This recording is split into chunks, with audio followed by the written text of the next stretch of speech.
অসমৰ প্ৰত্যেকখন ঠাইতে এতিয়া ব্যক্তিগত বিদ্যালয়ে ভাল ব্যৱসায় চলাই আছে।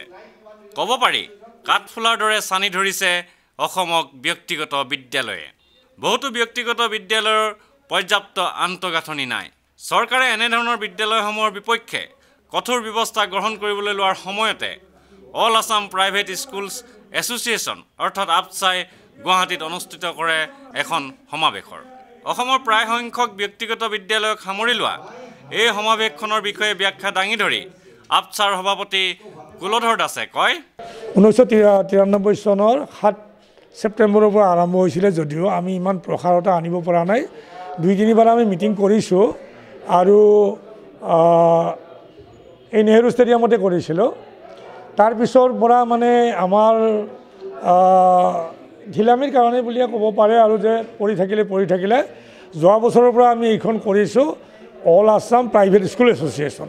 যিহেতু এতিয়া আমাৰ যথেষ্ট সংখ্যক প্ৰাইভেট স্কুলেই হৈছে আৰু আদাৰ মিডিয়াম হৈছে, অসমীয়া মিডিয়াম বেছি হৈছে। প্ৰত্যেক জিলাই এনেকুৱা আছে আপোনাৰ 1000 স্কুল আছে।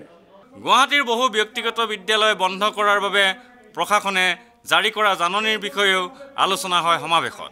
এই ক্ষেত্ৰত চৰকাৰক 3 বছৰ সময়সীমা বান্ধি দিবলৈ আহ্বান জনাই শ্ৰী দাসে কয়, চৰকাৰক 3 বছৰৰ সময় আমি দিবলৈকে অনুৰোধ কৰিম আৰু অনুৰোধ কৰিছোঁ যে সেই স্কুলবিলাক বন্ধ কৰি নিদি তেওঁলোকক ইণ্ডিভিজুৱেল স্কুলক তেনেকুৱা নটিচ দিয়ক যে আপোনালোকে 3 বছৰৰ ভিতৰত স্কুলখন ডেভেলপ কৰক আৰু মাটি ভেটি বঢ়াওক আৰু নহ'লে আপুনি অন্য ঠাইত শ্বিফ্ট কৰি হ'লেও ঠিক ঠাক কৰক।